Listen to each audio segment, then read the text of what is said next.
Puji Tuhan, selamat pagi saudara-saudaraku. Selamat kita berbakti. Mungkin hari ini agak sedikit sepi ya, karena sebagian jemaat berlibur, liburan panjang. Tapi jangan khawatir, Tuhan katakan 2-3 orang berkumpul dalam namaku, aku ada. Yakin saudara? Walaupun sedikit orang tidak masalah. Kita mau memuji Tuhan, membesarkan nama Tuhan. Tuhan pasti berkenan. Mari saudara, pagi hari yang indah ini kita bangkit berdiri. Ada satu pujian. Tuhan Yesus setia.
Bapa, di dalam nama Tuhan Yesus Kristus, kami mengucap syukur dan terima kasih Tuhan untuk keberadaan kami sampai saat ini. Semuanya semata-mata hanya karena kasih anugerah-Mu ya Bapa. Sebentar kami akan memulai ibadah ini ya Tuhan. Kiranya Engkau sucikan, kuduskan hati pikiran kami. Kuasai hati pikiran kami ya Tuhan. Agar kami boleh memuji, memuliakan Engkau dengan sepenuh hati. Dan kami siap mendengarkan taburan firman-Mu. Berkati kami semua Bapa jemaat-Mu yang ada di tempat ini. Biar kiranya Tuhan Engkau melawat kami pribadi lepas pribadi. Engkau tahu setiap keadaan kami pagi ini Tuhan. Biar Engkau saja yang menjadi jawaban hidup kami. Berkati juga Tuhan anak-anak-Mu Tuhan yang mengambil bagian dalam tugas pelayanan pagi ini, terutama hamba-Mu Bapak Pendeta Keri Sonda. Biar kiranya Tuhan Engkau mengurapi mulut bibirnya, agar setiap firman yang disampaikan boleh menjadi jawaban dan kekuatan bagi kami semua. Bagi teman-teman kami yang masih dalam perjalanan, kiranya Tuhan Engkau tetap menyertai mereka, tibakan mereka semua di tempat ini dengan tidak kurang satu apapun. Terima kasih Bapa di surga. Biarlah kami mau serahkan seluruh rangkaian acara pada pagi ini, dari awal, pertengahan sampai tamatnya, hanya di dalam berkat nama Tuhan Yesus. Haleluya. Amin. Amin. Silakan duduk. Saudara, beri jabat tangan satu dengan yang lain. Ucapkan selamat hari Minggu, selamat beribadah. Juga jemaat PDAMS yang mengikuti Zoom online, selamat beribadah dimanapun kalian berada, kita sama-sama memuji Tuhan. Datanglah ya Tuhanku.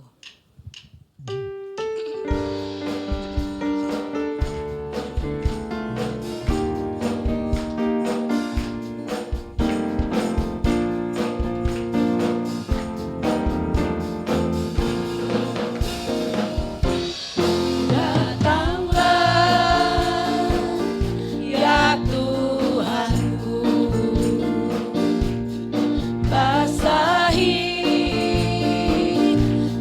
hatiku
Puji Tuhan, saudara mau dipakai Tuhan. Kalau saudara mau dipakai Tuhan, saudara, hati ini jadikan tanah hati yang baik. Agar firman Tuhan saat diberitakan, hati kita menjadi tanah yang subur. Lalu hidup kita, perbuatan kita, semua meninggikan nama Tuhan. Puji Tuhan, mari saudara kita bangkit berdiri lebih dari pemenang.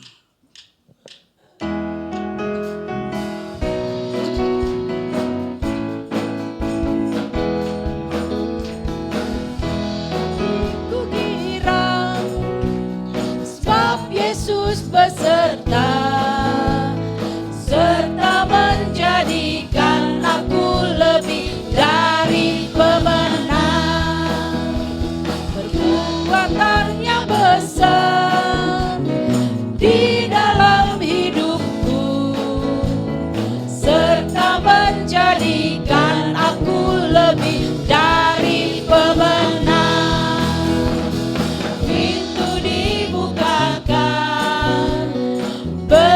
Dilimpahkan, hati disukakan, firman-Nya melimpah. Aku takkan goyah, sebab Yesus jadikan aku lebih dari pemenang.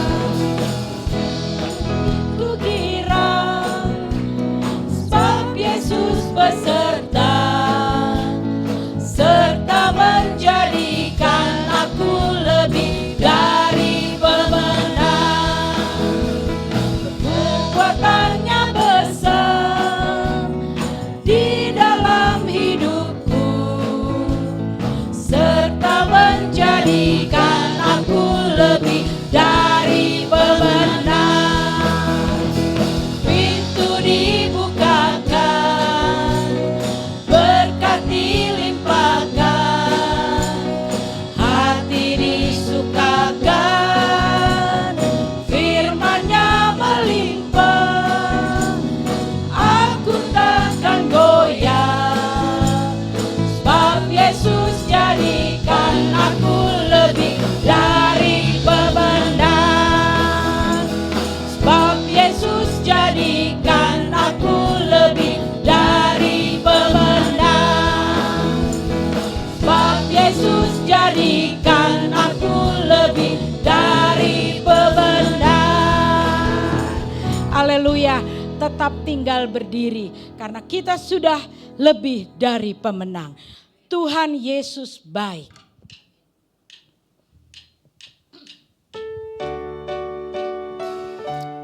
Tuhan Yesus baik. Amin, saudara. Tuhan Yesus baik, Dia baik bagiku. Tuhan Yesus baik, Dia baik bagimu. Tuhan Yesus baik, Dia baik bagi semua. Di segala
baik.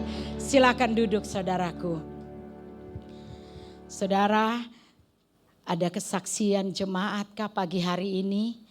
Bagi yang merasakan cinta kasih Tuhan, pertolongan Tuhan di minggu berjalan, bulan berjalan, mari bagikan berkat itu menjadi kesaksian buat saudara-saudara kita di dalam Tuhan. Ada saudara?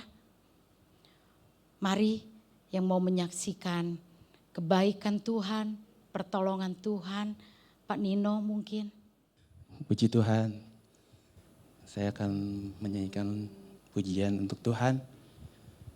Biarlah semuanya untuk hormat kemuliaan bagi nama Tuhan saja.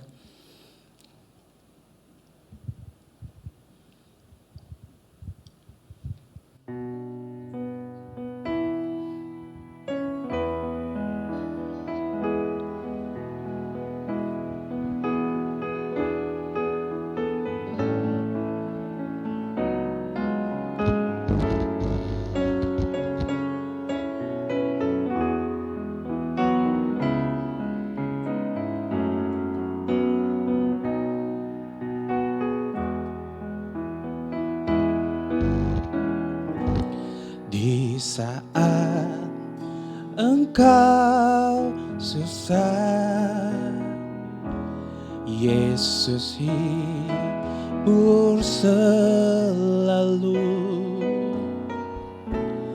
Di saat engkau lemah, Dia kuatkan. Yesus mau menolongmu dalam kesusahanmu. Yesus kan selalu setia sampai selama-lamanya. Walau pohon ara tak berbunga, pohon anggur tak berbuah, pohon zaitun mengecewakan, ladang-ladang tak menghasilkan, kambing domba terhalau sudah, lembu sapi tak ada. Namun aku kan tetap setia, karena Yesus tetap setia. Haleluya. Tuhan Yesus setia di saat keadaan apapun kita sekarang, apapun yang menjadi problema kita. Saya selalu merasakan kebaikan Tuhan, kasih setia Tuhan, karena Tuhan Yesus sungguh baik. Terima kasih.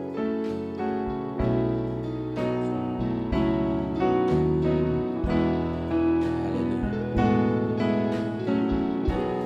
Di saat engkau susah, Yesus hibur selalu.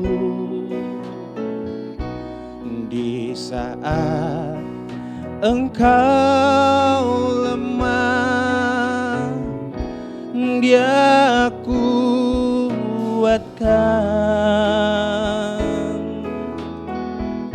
Yesus mau menolongmu dalam kesusahanmu. Yesus kan selalu setia, karena Yesus tetap setia.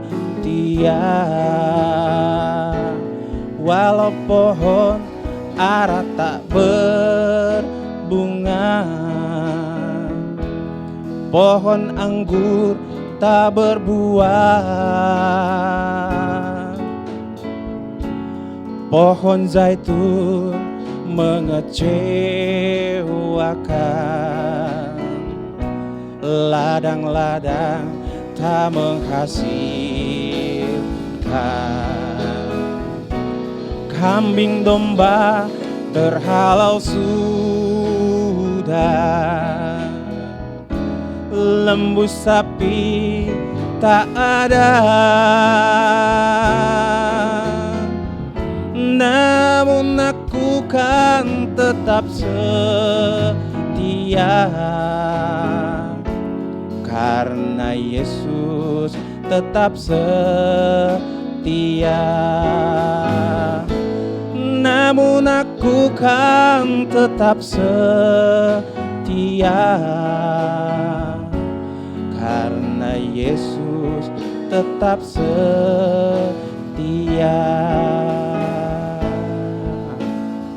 Haleluya.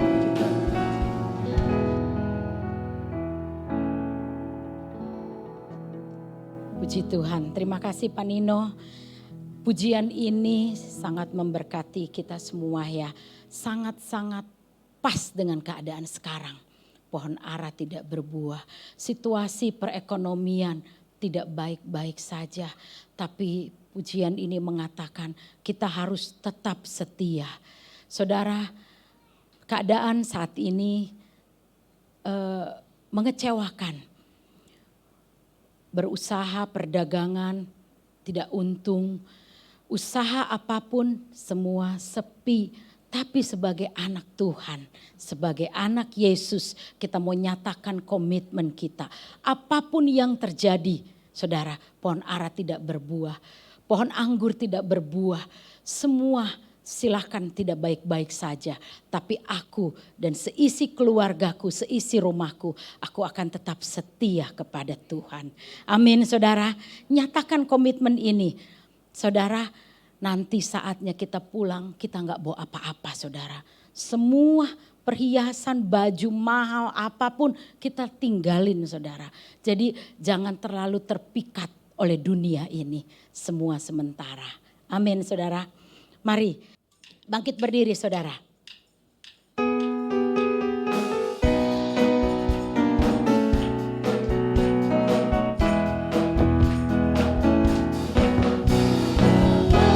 Bersamanya ku tak takut, berjalan bersama Dia ku sentosa.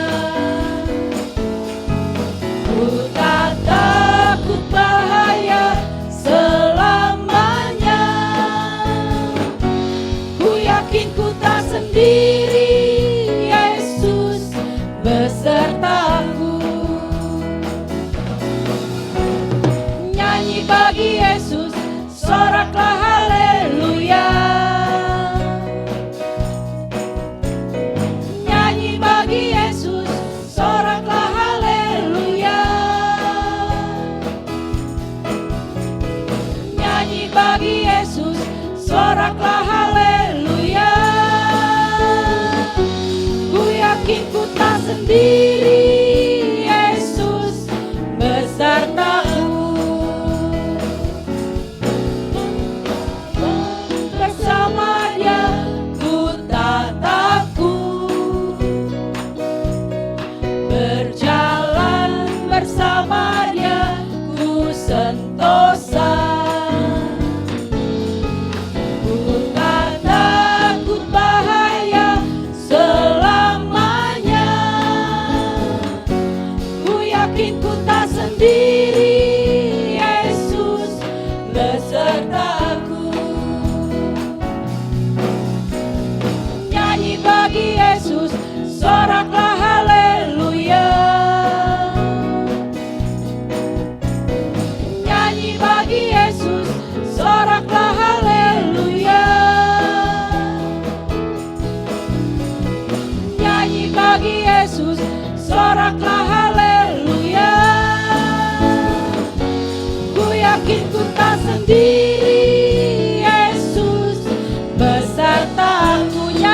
bagi Yesus.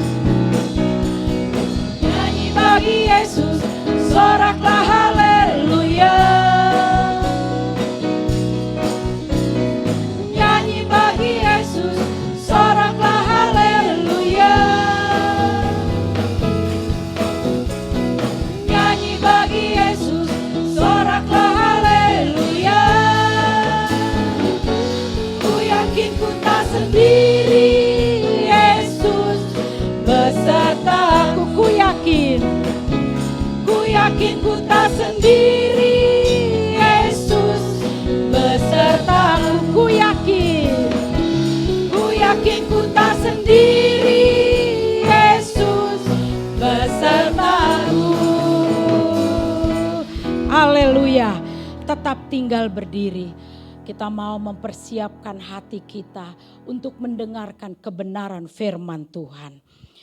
Ada pujian menikmati Tuhan. Kita mau menikmati kuasa firman Tuhan. Minta Roh Kudus jamah hati kita. Amin. Ingin menikmati pribadi-Mu Tuhan, seperti rusa rindu mata air jernih, harta dan kekayaan,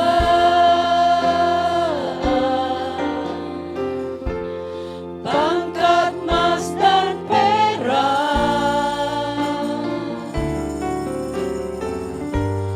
tak sebanding denganmu,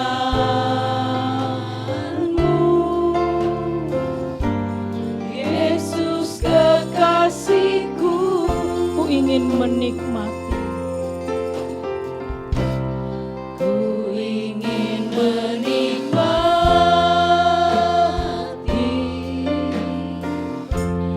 pribadi-Mu Tuhan, seperti rusa rindu mata air jernih,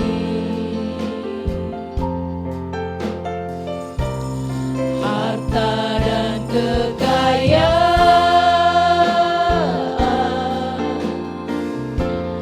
pangkat emas dan perak, tak sebanding denganmu,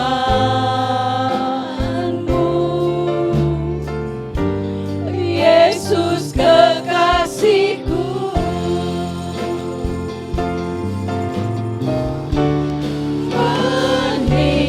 Menikmati Tuhan, menikmati Yesus di setiap waktu. Kau berharga,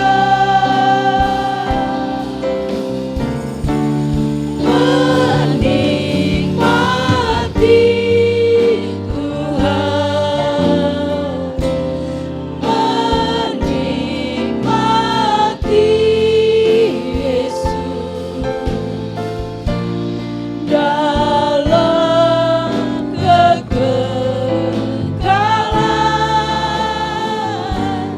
Kau mulia dalam kekekalan, dalam kekekalan. Kau mulia.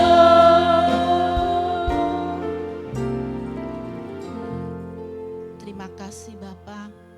Terima kasih Tuhan Yesus. Terima kasih Roh Kudus. Amin, Yesus. Terima kasih untuk semua kebaikan-Mu ya Bapa. Saat ini Kami sudah memuji, memuliakan nama-Mu. Kami sudah mendengar kesaksian pujian akan kebesaran-Mu. Terima kasih Bapa, terima kasih untuk waktu-Mu. Biarlah pujian dan kesaksian ini menjadi dupa harum di hadapan-Mu Bapa. Menjadi kesukaan bagi-Mu ya Bapa. Karena itulah kerinduan kami ya Bapa, untuk selalu menyukakan, memuji, memuliakan nama-Mu ya Bapa. Sebentar kami akan mendengarkan sebagian dari firman-Mu ya Bapa. Kau lunakan hati kami ya Bapa, tanah hati kami ya Bapa, agar apapun benih yang akan keluar dari mulut hamba-Mu, semuanya berasal daripada-Mu ya Bapa. Biarlah benih-benih itu tumbuh dalam hati kami ya Bapa, berbuah berlipat kali ganda ya Bapa. Beri pengertian kepada kami ya Bapa. Berikan hikmat daripada-Mu ya Bapa, agar kami dapat memahami apa yang Kau kehendaki. Beri kemampuan juga kepada kami untuk memahami arti firman-Mu ya Bapa. Kuduskan tempat ini ya Bapa. Kiranya Kau berkati hamba-Mu Pendeta Geri yang akan menyampaikan isi hati-Mu ya Bapa. Berbicaralah Bapa, kami sudah siap mendengar. Di dalam nama Tuhan kami Yesus Kristus, kami berdoa dan mengucap syukur. Haleluya. Amin. Amin. Silakan duduk. Mimbar selanjutnya saya serahkan kepada hambanya, Bapak Pendeta Geri Sondag. Haleluya. Haleluya. Puji Tuhan. Salam sejahtera di dalam kasih Tuhan kita Yesus Kristus. Selamat pagi, selamat kita bertemu, selamat kita mengagungkan dan memuliakan nama Tuhan. Dan sangat senang sekali kita boleh berjumpa di pagi hari ini, semuanya hanya karena anugerah Tuhan, karena kebaikan Tuhan dalam hidup pribadi kita. Dan terima kasih kepada Tuhan melalui Ibu Gembala yang boleh mempercayakan saya dapat beribadah bersama-sama dengan Bapak Ibu Saudara-saudara di tempat ini. Ini semua hanya karena anugerah Tuhan. Terima kasih kepada Tuhan dan dapat dipercayakan melayani firman Allah. Tuhan Yesus memberkati. Melihat keadaan kalau jalan-jalan di Jakarta di hari kemarin dan hari ini, pengen saudara, saya pengen sekali setiap lebaran dari Jakarta Barat ke Timur, waduh saudara enak sekali. Pengen saudara, pengen. Tapi saya ingat kampung nggak macet-macet saudara. Terima kasih. Bukan berarti terima kasih buat saudara-saudara yang pergi, enggak saudara ya. Dan sambil bercanda di hati saya, ketika saudara-saudara pergi, saya langsung ingat kedatangan Tuhan.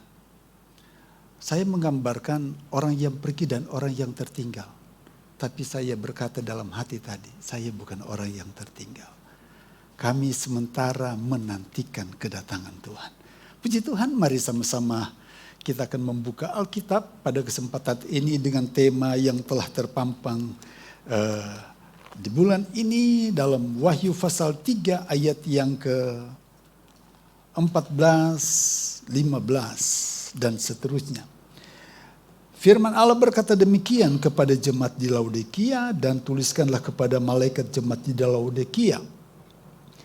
Inilah firman dari Amin, saksi yang setia dan benar, permulaan dari ciptaan Allah. Aku tahu segala pekerjaanmu, engkau tidak dingin dan tidak panas. Alangkah baiknya jika engkau dingin atau panas. Jadi karena engkau suam-suam kuku dan tidak dingin atau panas, aku akan memuntahkan engkau dari mulutku. Cukup sampai di sana. Saya percaya Bapak Ibu sudah membaca dari ayat yang ke-13 sampai ayat yang ke-22 tentang perkataan Tuhan, apa yang disampaikan oleh Tuhan kepada jemaat yang ada di Laodikia. Dari pengkhotbah sebelumnya tentang latar belakang jemaat Laodikia, tentang keadaan di Laodikia, saya tidak akan berbicara panjang lagi karena Bapak Ibu sudah memahami tentang apa yang terjadi di Laodikia. Dan kemudian firman Allah katakan di sana, jemaat itu adalah jemaat yang suam kuku. Kenapa suam kuku? Karena kita tahu bahwa dari Hieropolis dan dari Kolose, dari aliran air yang panas yang berada di Hierapolis, kemudian air yang dingin yang berada di Kolose, itu tiba di Laodikia itu jadi suam. Jadi suam. Jadi kenapa saudara? Karena di Laodikia itu tidak ada sumber mata air alami seperti yang ada di Hierapolis dan di Kolose. Jadi logikanya memang demikian. Air panas yang di Laodikia, di Hierapolis, dan kemudian air dingin yang di Kolose, kalau tiba di Laodikia tidak akan panas dan tidak akan dingin. Itu logikanya memang demikian. Kenapa? Dari Hierapolis itu kurang lebih 12 km. Aliran sungai itu dari sumber mata airnya ketika dia mengalir menuju ke Laodikia itu tidak akan panas. Apalagi dengan berbagai penyebab, dengan berbagai hal-hal yang terjadi akan membuat sekitar 12 km air itu tidak akan panas. Logikanya memang begitu. Kemudian air yang dingin yang segar dari Kolose dengan jarak hampir 20 km, kalau dia tiba di Laodikia dia tidak akan dingin. Apalagi dengan pengaruh cuaca dan sebagainya, dia tidak segar lagi.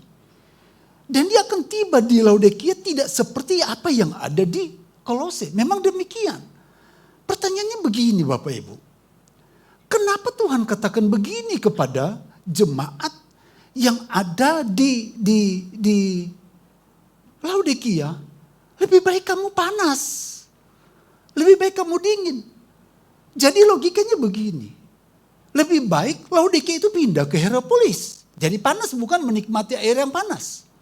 Kemudian jemaat yang berada di Laodikia ingin menikmati air dingin. Ayo ke Kolose. Aman bukan? Jadi selesai. Pertanyaan di sini, kenapa Laodikia, jemaat Laodikia dijadikan penyebab? Atas air yang mengalir dari Hierapolis dan Kolose yang tidak seperti yang ada di kedua tempat itu, di dua kota itu. Yang sebenarnya dari logikanya memang demikian.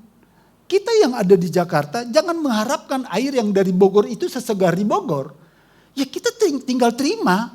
Tinggal terima, apalagi ketika ada pengumuman yang tentang air apa yang membuat sungai yang di Tangerang itu harus dinetralisasi dan sebagainya, kita jadi deg-degan, bukan? Sampai ada orang berkata begini, anak saya katakan begini, Papa tahu, yang ini langsung beli 18 galon, saya tidak usah menyebutkan produk apa, yang membuat dia jadi khawatir. Langsung diambil, karena kekhawatiran. Apa penyebabnya? Ada sesuatu yang terjadi di jalan. Jadi kalau pingin air yang segar, yuk kita mending ke Bogor sekalian. Logikanya begitu sebenarnya. Tetapi ada maksud Tuhan, ada rencana Tuhan kepada jemaat yang ada di Laodikia. Kenapa mereka disebut suam-suam kuku? Kalau bahasa Manado, lau-lau. Saya kalau ke Manado saudara, senang sekali bagi orang Manado ada di sini. Kalau ke tempat saya tidak promosi satu tempat, saya pingin makan namanya mie lau-lau. Bukan berarti dingin, tidak. Waduh segar saudara, antara mie dan bihun. Aduh kemudian dicampur dengan, bukan jadi ngiler bukan saudara. Kemudian tergantung selera kita. Karena di situ ada baknya, beduannya, ada garingnya. Kemudian ada ini dan ini. Aduh rasanya enak banget. Jadi ketika menyebut mie lau-lau, saya tawarkan kepada istri saya, coba pesan ini. Wah Pak, kayaknya kurang enak ini. Gak enak, kayaknya 2, 3, 4, 5 kali baru enak nih. Artinya kita balik-balik di sini. Nah, kata istri saya nih, begitu. Kalau kata adik saya juga begitu. Kalau mau nikmati sesuatu enak, enggak. Kok enggak enak? Kayaknya ini harus 2, 3, 4, 5, 6, 7, 8 kali baru terasa enaknya. Jadi bolak-balik nih. Nah gitu. Jadi itu bukan promosi supaya Bapak Ibu ke sana. Setiap daerah punya makanan yang memiliki ciri khas yang tersendiri. Laodikia. Ada mie. Nah, mie serimpi gitu saudara ya. Nanti kemudian ada mie yang lain lagi saudara ya. Puji Tuhan, Bapak Ibu saudara-saudara, jadi Laodikia itu jadi penyebab. aliran yang turun, kemudian Laodikia itu seperti jadi terdakwa di sana. Padahal dia bukan penyebab. Padahal dia bukan yang menyebabkan air itu jadi dingin, tidak. Karena jarak, karena proses dari dua kota ini sampai akhirnya demikian. Tapi kenapa Tuhan berfirman tidak kepada jemaat yang di Kolose, lebih baik kamu tetap panas? Coba Bapak Ibu baca. Kenapa Tuhan tidak berfirman kepada jemaat yang berada di Hierapolis? Hei, jemaat yang ada di Hierapolis tetap panas, Kolose tetap dingin. Itu bagus. Tapi kenapa jemaat yang berada di Laodikia? Apa hubungannya? Mari Bapak Ibu perhatikan di dalam pasal ini, ayat yang ke-17, firman Allah berkata demikian. Kenapa? Apa penyebabnya? Karena engkau berkata, aku kaya dan aku telah memperkayakan diriku dan aku tidak kekurangan apa-apa. Secara jasmani seperti Bapak Ibu tahu tentang keadaan kota ini. Ekonomi baik. Makmur. Segala sesuatu baik. Dan mereka katakan aman-aman saja. Tetapi apa kata firman Allah? Coba baca ayat pada kalimat selanjutnya. Di situ dikatakan begini. Dan engkau tidak tahu. Ini penyebabnya sampai Tuhan katakan, kamu suam-suam kuku. Bahwa engkau melarat, malang, miskin, buta, dan telanjang. Secara jasmani ekonomi baik. Tetapi di mata Tuhan, jemaat yang ada di Laodikia bagaikan air yang sampai di kota mereka. Jadi suam-suam kuku. Tidak menjegarkan. Tidak bermanfaat. Tidak berefek. Sampai terasa mual untuk menikmati air itu. Di mata Tuhan, Tuhan ingin menggambarkan. Hei jemaat yang ada di Laodikia, kamu di mataku itu adalah melarat. Kamu itu malang, miskin, secara jasmani kaya. Kamu buta, secara jasmani mata melihat. Tapi di mata Tuhan mereka tidak melihat. Mereka berpakaian dengan tekstil yang sangat terkenal. Tetapi di mata Tuhan mereka telanjang. Ini mata Tuhan yang memperhatikan. Mari Bapak Ibu, kita melihat sedikit tentang bagian ini, tentang pandangan Tuhan. Mulai dari Ayub. Ayub pasal yang pertama. Kitab Ayub pasal yang pertama. Ayub pasal yang pertama, mari kita akan lihat sesuatu atau pandangan Tuhan. Kita akan membandingkan dengan apa yang terjadi di Laodikia. Ayub pertama, kita akan lihat ayat yang kedua. Ia memiliki 7.000 ekor kambing domba, 3.000 ekor unta. 500 pasang lembu, 500 keledai betina, dan budak-budak dalam jumlah yang sangat besar. Sehingga orang itu adalah yang terkaya dari semua orang di sebelah timur. Siapa orang itu? Lihat ayat yang pertama. Ada seorang laki-laki di tanah Uz yang bernama Ayub. Orang itu, kata firman Allah, saleh dan jujur. Ia takut akan Allah dan menjauhi kejahatan. Oke, kita terima dulu. Tapi ini kan bentuk penulisan yang diilhamkan oleh Roh Allah. Apa benar dia saleh? Mari kita buktikan. Ayat yang ke-8. Betul dia saleh? Betul dia jujur? Mari kita lihat pandangan Tuhan. Ayat yang ke-8. Lalu bertanyalah Tuhan kepada iblis. Apakah engkau memperhatikan hambaku Ayub?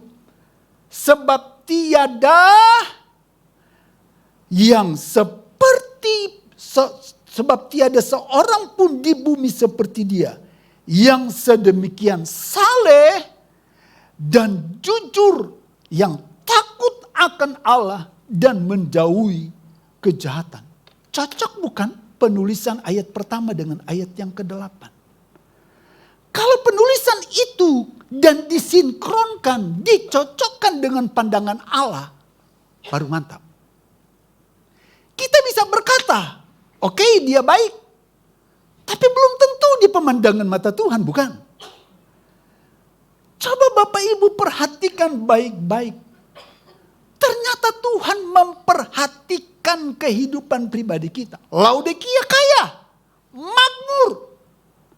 Tetapi apa yang beda jemaatnya dengan pribadi Ayub? Ayub sama-sama kaya. Tetapi di pandangan Tuhan, dia jujur, dia saleh, jujur. Kemudian takut akan Allah dan menjauhi kejahatan. Cocok bukan? Bagaimana? Pengen? Pengen. Sudah mapan cinta Tuhan lagi.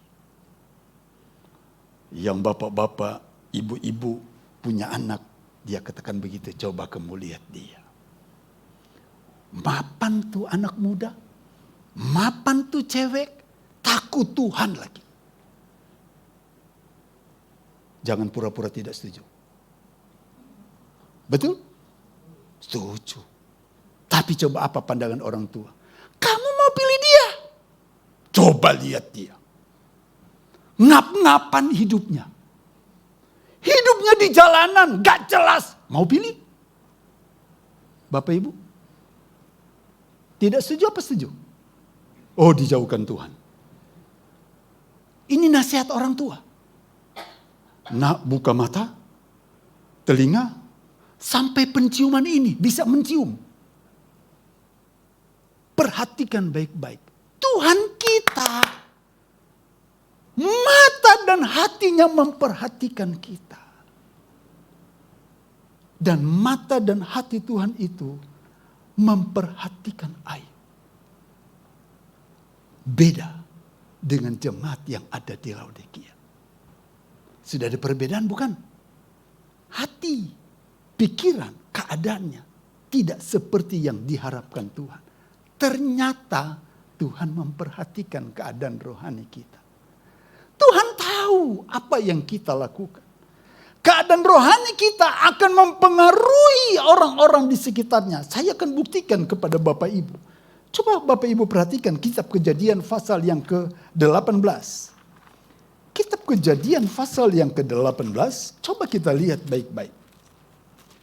Mulai ayat yang ke-16 sampai ayat yang ke-33. Saya tidak usah baca secara keseluruhannya. Tapi gambarannya begini. Doa Abraham untuk Sodom dan Gomora. Kenapa? Diberitahukanlah kepada Abraham. Apakah saya akan menyembunyikan bahwa saya akan memusnahkan kota Sodom dan Gomora. Kota-kota yang ada di Sodom dan kota-kota yang ada di Gomora. Akhirnya Tuhan beritahu kepada Abraham. Dan terjadilah dialog. Sehingga kita tahu itu adalah doa Abraham kepada Tuhan. Abraham terpukul, Abraham kaget. Karena Tuhan akan memusnahkan Sodom dan Gomora.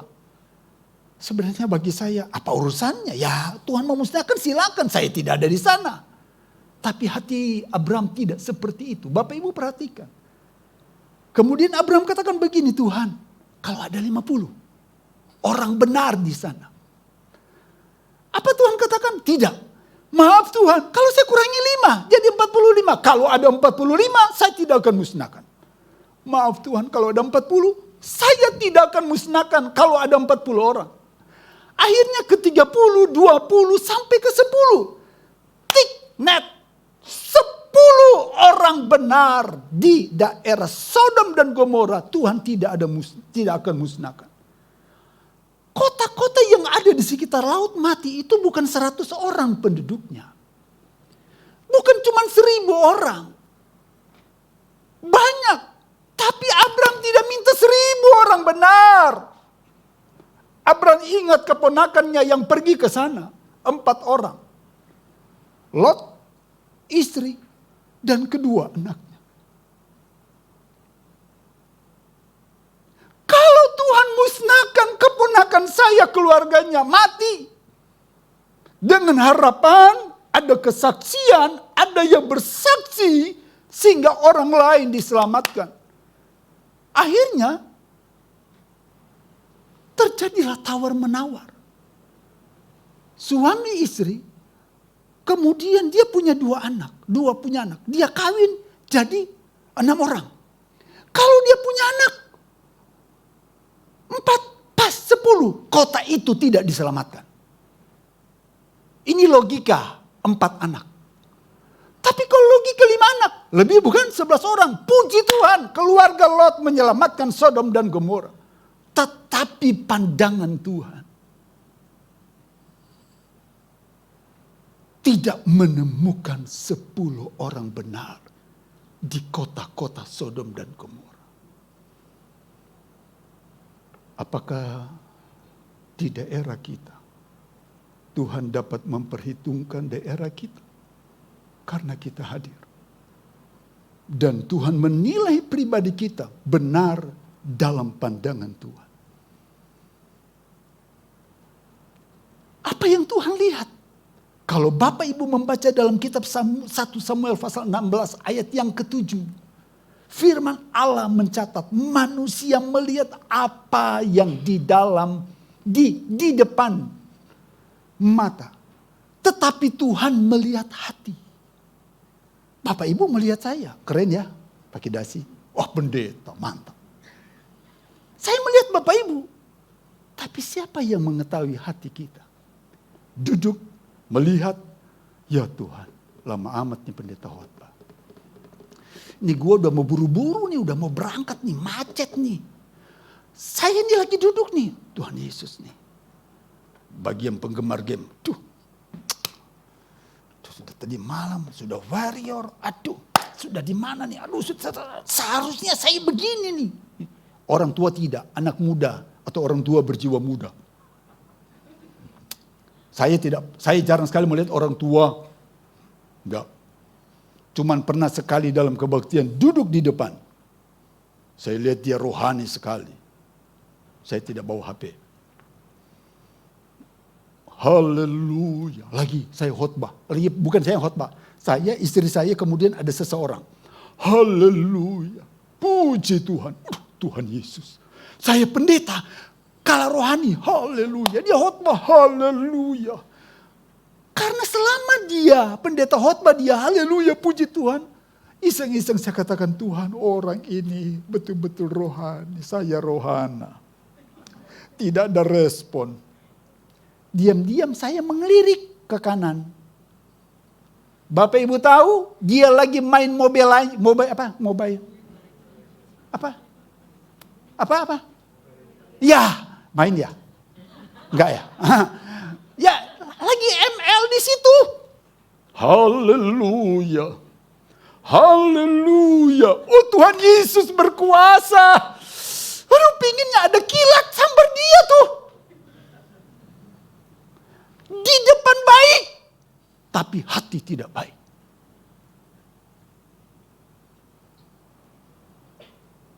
Berapa banyak kita sedang menikmati perkataan Allah, sedang menikmati beribadah kepada Tuhan, tapi hati dan pikiran kita tidak terarah kepada Dia. Kelihatan baik. Saya agak reseh sekali. Kalau saya duduk dengan istri saya dan anak-anak, gak apa-apa, you bawa handphone ke gereja, gak apa-apa. Kalau you terasa berat bawa Alkitab, gak apa-apa. Tapi komit, ketika buka firman Allah, tetap di firman Allah. Saya katakan, Anda belum pernah duduk dengan menteri, saya pernah duduk dengan menteri. samping menteri. Bukan menteri-menteri biasaan. Saya pernah duduk dengan mereka. Duduk, tangan di sini. Dan gubernur se-Indonesia, saya ada di situ. Jangan coba-coba pegang handphone. Mampus lu. Sedangkan duduk dengan mereka, makan dengan mereka. Aduh, jangan lapar-lapar amat deh. Ambil secukupnya. Mereka mau makan lahap. Kita udah kenyang dek. Mau katakan iya lapar. Katakan senyum. Makannya tutup mulut diatur. Orang makan sehidangan dengan Tuhan enak sekali. Tidak hormat. Di sana.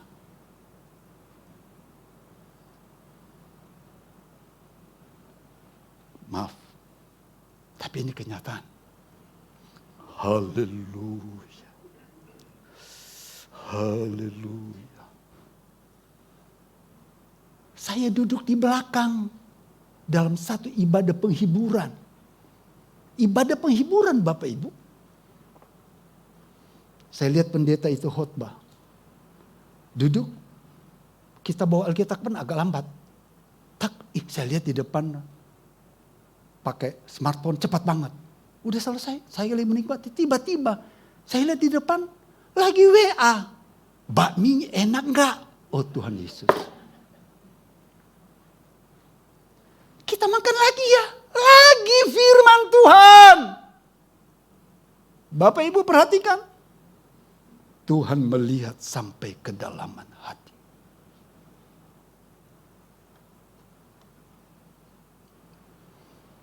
Pertanyaannya begini. Kita sudah tahu air yang dari Hierapolis dan air dari Kolose itu mengalir dan menjadi suam-suam kuku. Berarti ada penyebabnya. Orang-orang atau jemaat Tuhan yang ada di Laodikia mengetahui hal itu. Sehingga Tuhan berkata, kamu sama dengan air itu. Bahasa kasarnya. Tidak panas, tidak dingin. Air yang tidak berefek. Air yang tidak bermanfaat. Suam-suam kuku. Jadi kenapa atau bagaimana bisa seseorang atau anak Tuhan bisa digolongkan menjadi orang-orang yang suam-suam kuku? Itu pertanyaannya. Bagaimana? Mari kita akan lihat dalam Lukas pasal yang ke-12. Injil Lukas pasal yang ke-12. Firman Allah berkata demikian. Lukas pasal 12. Kita akan lihat ayat yang ke-16. Kemudian ia mengatakan kepada mereka suatu perumpamaan. Katanya ada seorang kaya tanahnya berlimpah-limpah hasilnya. Ia bertanya dalam hatinya, apakah yang harus aku perbuat? Sebab aku tidak mempunyai tempat di mana aku dapat menyimpan hasil tanahku. Lalu katanya, inilah yang akan aku perbuat. Aku akan merombak lumbung-lumbungku. Dan aku akan mendirikan yang lebih besar. Dan aku akan menyimpan di dalamnya segala gandum dan barang-barangku. Sesudah itu, kata firman Allah, aku akan berkata kepada jiwaku. Jiwaku ada padamu banyak barang. Tertimbun-timbun untuk bertahun-tahun lamanya. Beristirahatlah, makanlah, minumlah, dan bersenang-senanglah. Tetapi firman Allah kepadanya, hai engkau orang bodoh. Pada malam ini juga jiwamu akan diambil daripadamu. Dan apa yang kau sediakan, untuk siapakah itu nanti? Demikianlah jadinya dengan orang yang mengumpulkan harta bagi dirinya sendiri, jikalau ia tidak kaya di hadapan Allah. Tuhan memberikan perumpamaan kepada murid-muridnya pada waktu itu. Apa yang salah dari orang kaya ini? Bukankah kita bekerja? Bukankah kita berusaha supaya apa yang kita kerjakan ini berlipat hasilnya? Dan kemudian ketika kita dapatkan sesuatu dan kemudian kita simpan, apakah itu salah? Tidak. Apakah ketika kita menikmati dari apa yang kita kerjakan itu salah? Enggak. Mau kemana nih? Mau ke sana. Berlibur. Istirahat sebentar. Salah? Enggak. Tetapi Tuhan, kenapa Tuhan katakan dia bodoh?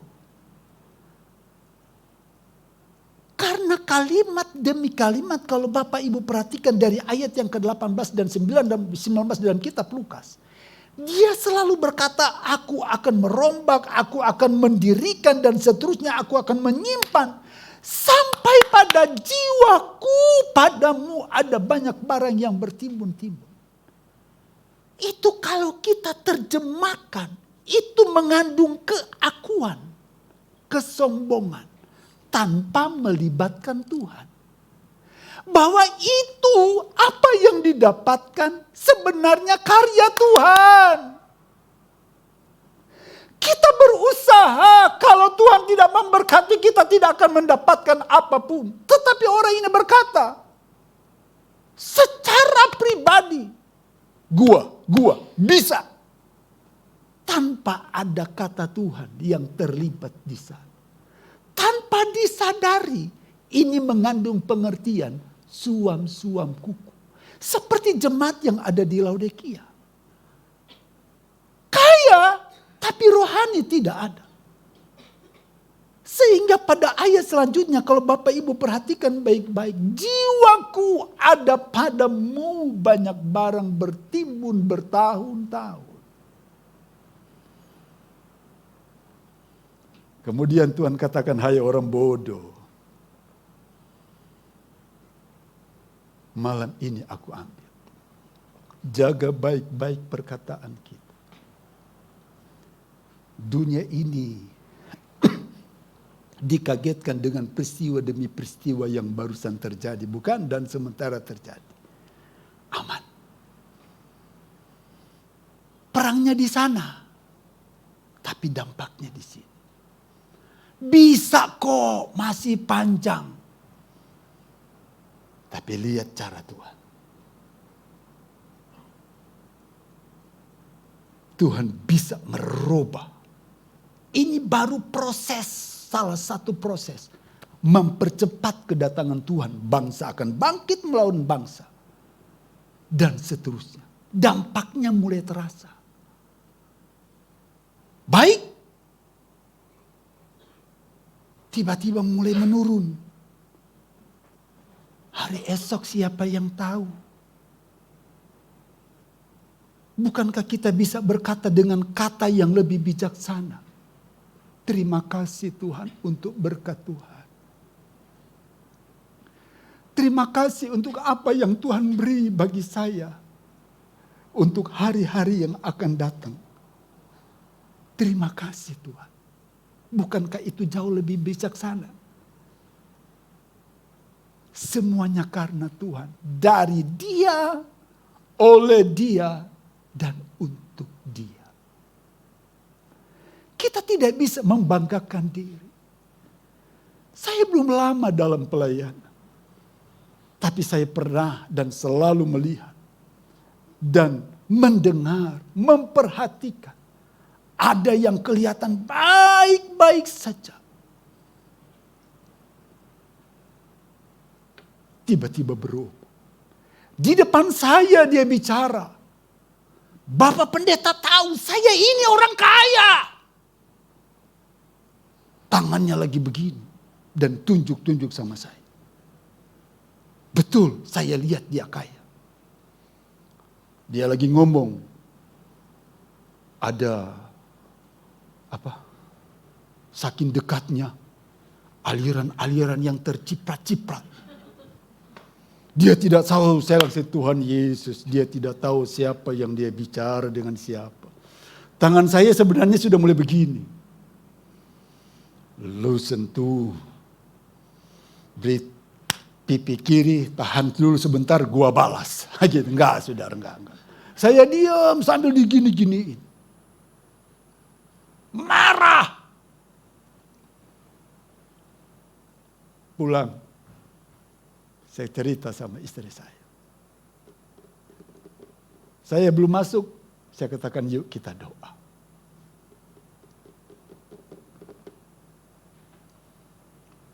Kita berdoa. Selesai doa baru saya cerita. Istri saya diam. Udah ya sabar, ya sabar. Tapi tahu tidak, hampir 3 jam saya digini oleh keluarganya. Saya nangis. Saya lagi bawa motor beberapa tahun kemudian. Saya lihat orang itu jalan kaki. Saya berhenti. Tapi kok bukan di sini? Kenapa di kompleks ini, di daerah ini? Nah ini kan rumah-rumah petak. Saya katakan, mau kemana? Saya tanya, Pak Pendeta tahu, rumahnya udah jual, bangkrut. Bapak Ibu tahu? Saya cuma ingat tangannya begini.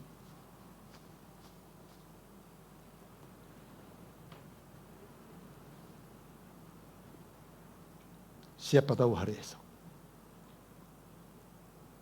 Saya berdoa kepada Tuhan dan tidak berkata Tuhan pukul dia, enggak. Saya hanya menangis, Tuhan. Ampuni orang itu.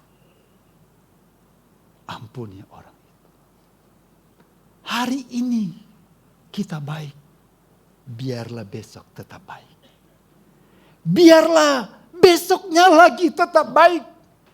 Maaf Bapak, saya mendengar lagu tadi agak merinding. Ketika di refnya saya enggak nyanyi. Saya mau nangis. Andai kata pohon ara tidak berbunga, dia tidak akan berbuah. Kalau pohon zaitun tidak mengecewakan, pohon anggur tidak berbuah, kambing domba dihalau, apa yang ada pada kita? Siap?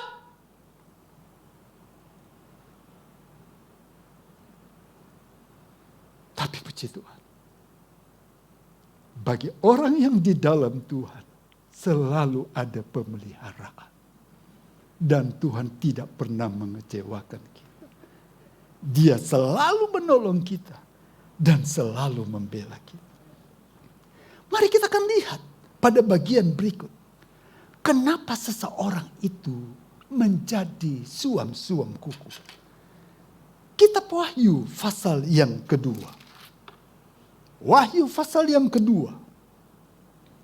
Wahyu pasal yang kedua ayat yang keempat berkata demikian. Wahyu pasal yang kedua ayat yang keempat berkata demikian. Namun demikian, aku mencelah engkau karena engkau telah meninggalkan kasih-Mu yang semula.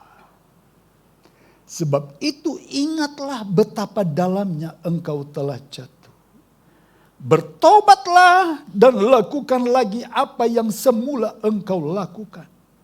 Jika tidak demikian, aku akan datang kepadamu dan aku akan mengambil kaki dianmu dari tempatnya jikalau engkau tidak bertobat. Apakah ada hal-hal yang jasmani di sana? Tidak. Tuhan langsung berbicara tentang hal-hal yang rohani. Dulu bangun tidur, puji Tuhan. Terima kasih Tuhan. Tanpa alarm, jam 4 pagi, jam 5 pagi kita bernyanyi dan mengucap syukur. Sekarang Tuhan gua capek, tadi malam saya tidur jam 12. Tuhan, oh Tuhan Yesus, oh Tuhan jam 8. Tuhan terima kasih. Apa salah? Secara fisik tidak. Tapi kalau kita biarkan, lama-lama doa pagi itu akan hilang. Teman saya katakan begini kepada saya. Dia tahu bagaimana kami merintis di awal. Dia sempat masuk ke kamar saya. Dia lihat kasur saya hanya setebal ini. Tempat saya dan istri saya tidur. Mungkin lebih tebal. Ya katakanlah jempol. Ayah saya tidur, dia nangis. Saya tidur di keramik, Kerry. Saya tidak tanggap. Dia jawaban begini. Ini kata teman saya, Bro, lihat ya, tanpa AC, bukan gini. Saya ngerti maksudnya. Ingat baik-baik, Anda pernah ada di sini. Jangan ketika udara mulai sejuk dan dingin, dan Anda tidak di tempat ini lagi, Anda tidak seperti semula. Perkataan ini mengiang terus kepada saya. Ingat, Bro,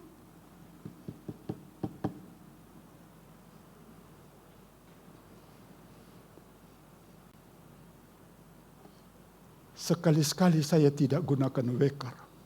Minggu ini saya tidak gunakan weker. Saya hanya katakan, Roh Kudus, bangunkan seperti yang saya bangun. 5 menit sebelum saya weker berbunyi, weker yang seharusnya berbunyi, saya bangun. Saya katakan, Tuhan, jam berapa nih, nyalain lampu. Terima kasih Tuhan. Tepat seperti yang saya minta.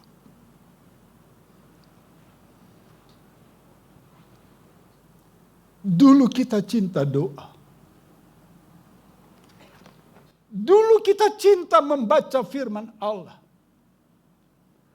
Dulu dari mulut kita sering keluar pujian penyembahan kepada Tuhan. Dulu langkah-langkah hidup kita selalu terarah kepada hal-hal yang rohani. Tetapi sekarang di mana itu? Apakah kita masih melakukannya atau telah jauh dari Tuhan? Apa penyebabnya? Tuhan katakan, aku mencela engkau sebab engkau telah meninggalkan kasih-Mu yang semu. Dulu belum jam kebaktian kita sudah ada. Sekarang macet, Bro. Kalau sudah tahu macet, minggu depan mundur 15 menit. Kalau sudah tahu daerah itu memakan waktu 15 menit macet, kita cari jalan lain. Bisa bukan? Kalau 1 bulan macet-macet, itu namanya tidak ada usaha. Sorry, di sana, tidak di sini. Haleluya. Kembali kepada cinta yang semula. Kenapa tidak datang? Gak kebangun. Cari tahu penyebabnya. Kenapa tidak kebangun? Ya tidur jam 2 pagi. Gimana kita bangun jam 4, jam 5? Kenapa saya tidur jam 2 pagi? Kenapa saya tidur jam 12? Apa penyebabnya? Cari tahu. Tuhan tolong saya. Roh Kudus bantu saya. Kembalikan saya kepada cinta yang semula. Dalam Lukas pasal yang ke-18. Lukas pasal yang ke-18. Mari kita akan lihat pada bagian ini. Lukas pasal yang ke-18. Lukas 15 maksud saya. Saya tidak akan lama lagi. Lukas pasal 15, mari kita perhatikan baik-baik akan ayat ini. Ayat yang ke-11. Yesus berkata lagi, ada seorang mempunyai 2 anak laki-laki. Kata yang bungsu kepada ayahnya, Bapa, berikanlah kepadaku bagian harta milik kita yang menjadi hakku. Lalu ayahnya membagi-bagikan harta kekayaannya itu di antara mereka. Beberapa hari kemudian anak bungsu itu menjual seluruh bagiannya itu lalu pergi ke negeri yang jauh. Di sana ia memboroskan harta miliknya itu dengan hidup berfoya-foya. Setelah dihabiskannya semuanya, timbullah bencana kelaparan di dalam negeri itu dan ia pun mulai melarat. Ketika keadaan baik-baik saja, cinta Tuhan. Ketika dia mulai rasa tidak baik, dia bingung. Anak muda ini meninggalkan orang tua. Saya berbicara khusus kepada rekan-rekan muda di tempat ini. Sebelum kita meninggalkan orang tua, kita cinta Tuhan. Ketika kita ada di satu kota, jauh dari orang tua, apakah keadaan rohani kita seperti anak muda ini? Apa yang kita lakukan ketika kita sendiri dengan teman-teman? Apa yang kita lihat dengan teman-teman sekitar kita dan apa yang kita lakukan? Saya pernah jadi muda berada di kompleks kos mahasiswa. Ngeri! Apa yang tidak dilakukan di sana. Rekan-rekan muda, di mana imanmu sekarang ketika jauh dari orang tua? Apakah masih mencari Tuhan? Atau semakin jauh daripada Tuhan? Bolehkah disebut itu suam-suam kuku? Ada doa dari orang tua, Tuhan tolong anak saya. Supaya dia tetap cinta Tuhan. Supaya dia tetap mengasihi Tuhan. Biarlah rekan-rekan muda pada kesempatan ini ingat itu. Saya memperhatikan seorang anak muda. Kata adik saya, baru pulang, saya tidak usah sebutkan negaranya. Baru pulang. Gantung sana, gantung sini. Gambar sana, gambar sini. Tahu tidak dulu dia pelayan di gereja. Sekarang pulang, dia tidak mau injak gereja. Ini tantangan bagi kita, orang-orang muda. Bagaimana bisa? Kita tidak mampu menjaga iman kita. Ingat, Bapa kembali ke rumah Bapa. Jadi kalau sudah tahu mengarah kepada suam-suam kuku, cepat kembali. Maka kita akan melihat Allah kita di dalam Yesus Kristus akan kembali menolong kita. Akan kembali membela kita. Mari kita berdiri bersama-sama. Kita akan nyanyikan sebuah pujian kepada Tuhan. Selain Kau tiada yang lain. Kita akan nyanyikan pujian ini kepada Tuhan. Amin.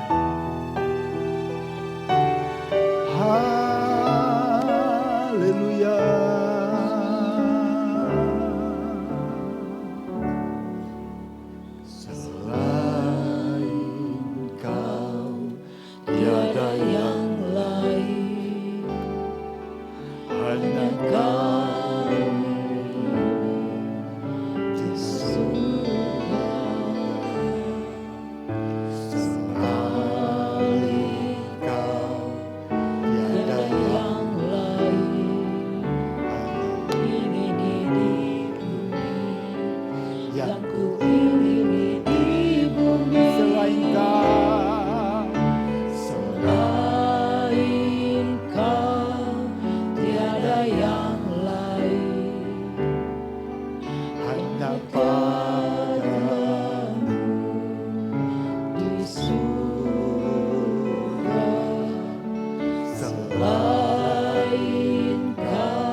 Di surga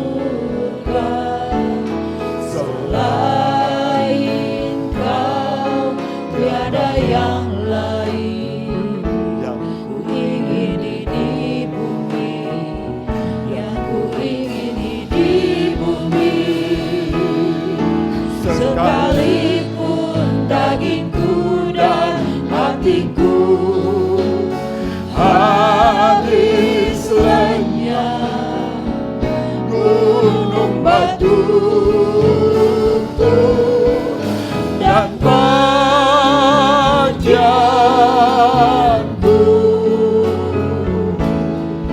Tetaplah Allah selama-lamanya. Sebelum kita berdoa, kalau kita mau jujur di pagi hari ini,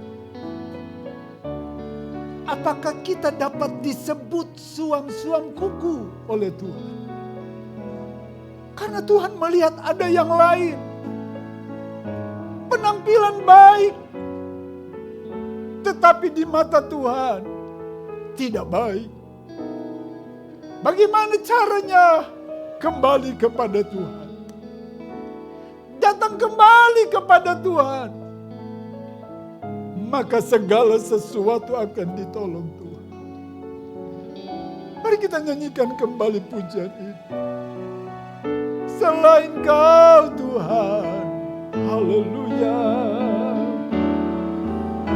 Selain Kau tiada yang lain. Ada padamu di surga. Selain Kau tiada yang lain. Yang kumiliki di bumi, yang kumiliki di bumi. Sekalipun dagingku dan hatiku habis lenyap, gunung batu dan bagianku.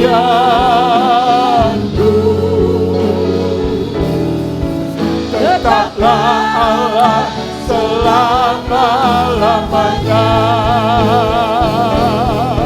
Sekalipun dagingku dan hatiku habis lenyap, gunung batuku dan bagianku.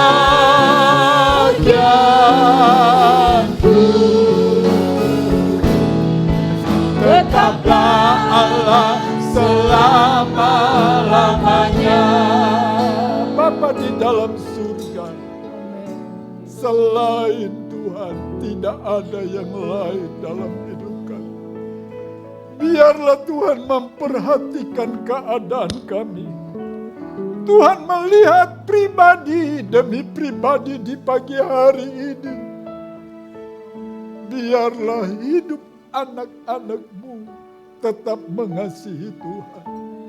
Didapati berkenan kepada Tuhan. Didapati mengasihi Tuhan. Dan ketika umat Tuhan mengerjakan itu terus menerus, perhatikanlah Tuhan. Ingatkanlah Tuhan. Dan bela umat-Mu di dalam nama Tuhan Yesus Kristus. Umat Tuhan ditolong, umat Tuhan dibela. Di dalam nama Tuhan Yesus, haleluya. Amin. Puji Tuhan.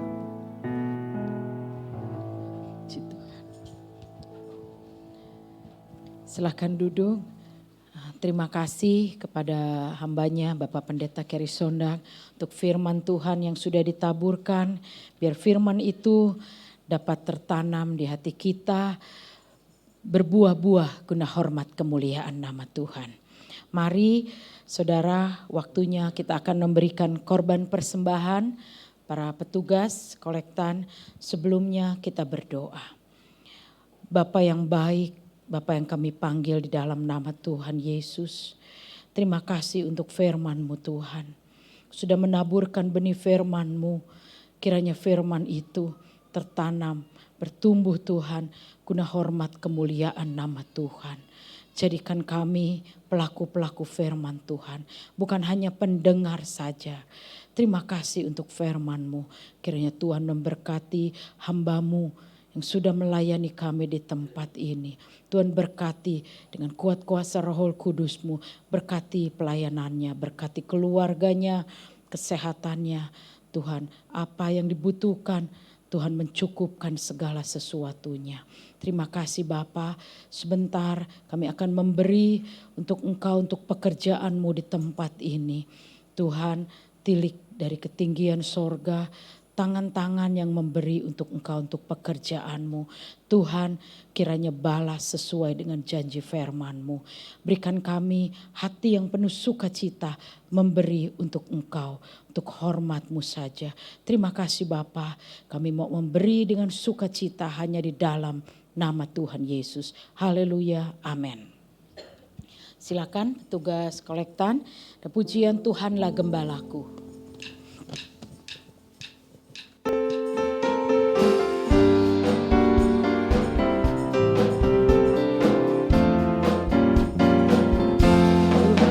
Gembalaku, ku takkan kekurangan, dibaringkannya aku di padang rumput hijau. Ia membimbing aku pada air yang tenang, Ia menuntun aku di jalannya yang benar. Sekalipun ku berjalan dalam lembah yang gelap, ku tak takut bahaya, sebab Engkau besertaku. Gadamu dan tongkatmu, itulah yang menghibur aku. Kebaikan mengikutiku sepanjang umur hidupku. Tuhanlah gembalaku, ku takkan kekurangan, dibaringkannya aku di padang rumput hijau. Ia membimbing aku pada air yang tenang, Ia menuntun aku di jalannya yang benar. Sekalipun ku berjalan dalam lembah yang gelap, ku tak takut bahaya, sebab Engkau besertaku. Gadamu dan tongkatmu,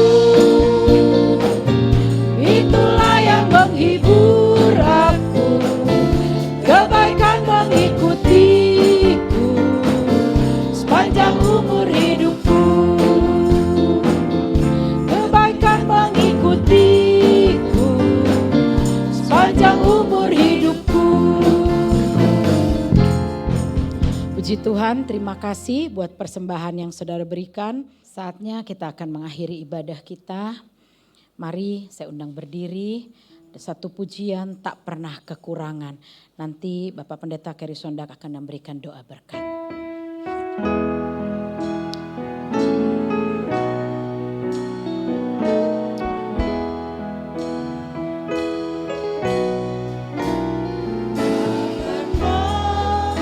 Kekurangan bersama Yesus,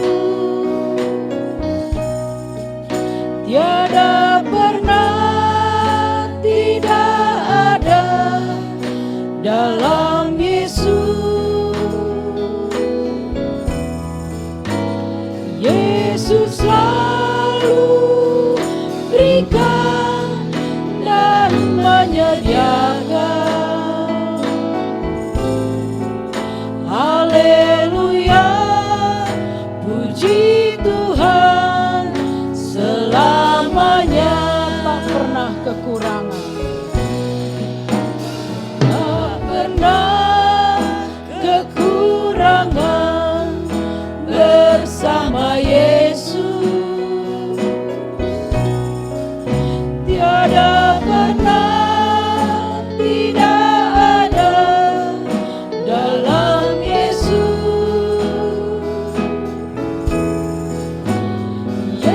selalu berikan